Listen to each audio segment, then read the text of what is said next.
Bonjour à toutes et à tous, bienvenue sur la chaîne de Maëla Guerre. Premier point, je vais commencer avec l'importance du thérapeute. J'ai eu beaucoup de chance en fait et je remercie vraiment du fond du cœur ma thérapeute, la personne qui m'a accompagnée et qui m'accompagne encore. Il y a encore quelques éléments à déblayer, on va dire.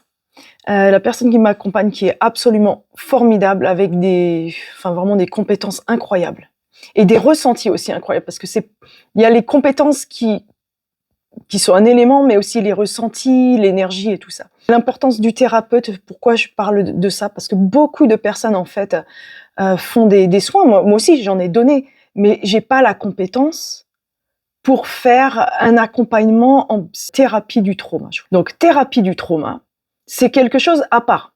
Trauma, syndrome de stress post-traumatique et tout ça, ça va beaucoup plus loin. C'est pas seulement faire un soin parce qu'on a des petits traumatismes. Ça va vraiment plus profond, en fait.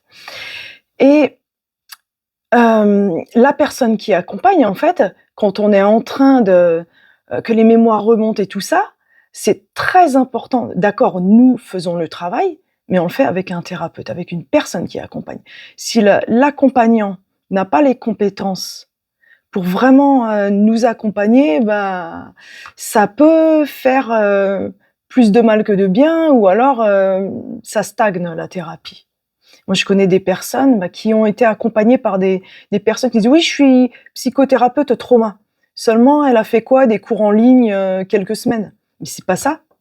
Il faut faire vraiment, je pense, des études, mais aussi vraiment comprendre ce que c'est déjà les traumatismes, le syndrome de post-traumatique, comment ça fonctionne au niveau du cerveau, comment ça fonctionne au niveau du système nerveux, comment ça fonctionne au niveau du corps, au niveau de la mémoire, comment ça agit en fait sur nous.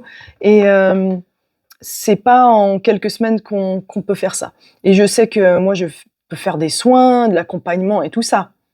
Et voir les mémoires akashiques et tout ça, voir les mémoires traumatiques d'ailleurs, je peux voir ce qui s'est passé, mais de là à vraiment ensuite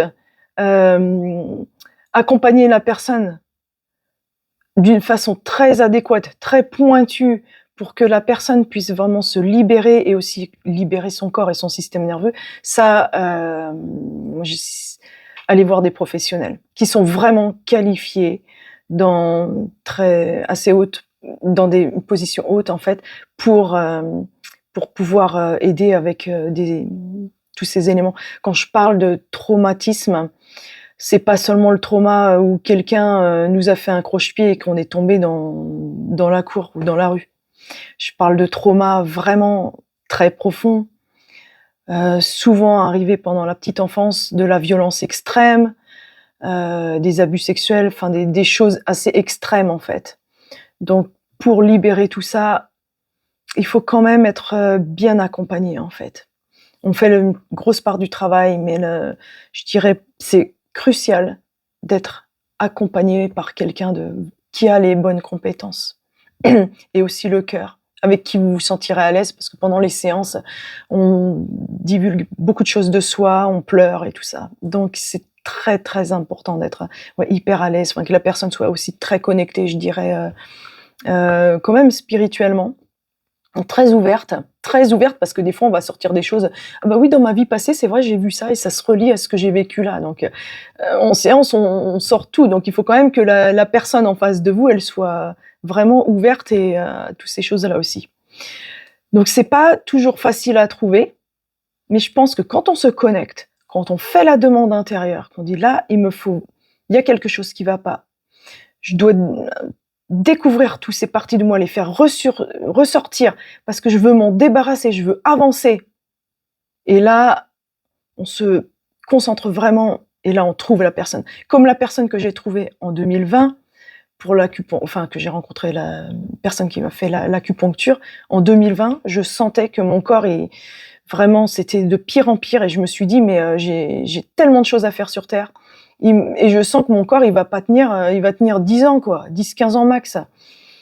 Je me suis dit, là, il faut faire quelque chose. Là, j'y arrive plus toute seule. Il me faut une aide, quelle qu'elle soit. Et une semaine après, j'ai rencontré cette personne qui m'a vraiment, vraiment beaucoup aidée. Elle a fait des études très poussées en acupuncture, donc en Chine. Donc grâce à l'acupuncture, je m'attendais pas que ça je savais pas lequel traitement j'allais avoir ou ce qui allait se passer. Mais j'ai fait une demande, j'ai dit: «Là, il faut qu'on trouve une solution» et ça m'a beaucoup aidée. Ça a déjà guéri une grande partie, de mes symptômes, mais il restait la partie qui était amnésiée parce que quand on a des gros traumatismes, l'enfant ou la personne, en fait, pour pouvoir survivre, fait abstraction de tout. Il y a une partie de soi qui se dissocie, la mémoire se met en stand-by, en fait, et sinon on peut pas survivre, en fait. Donc c'est comme s'il y a une amnésie pour pouvoir survivre.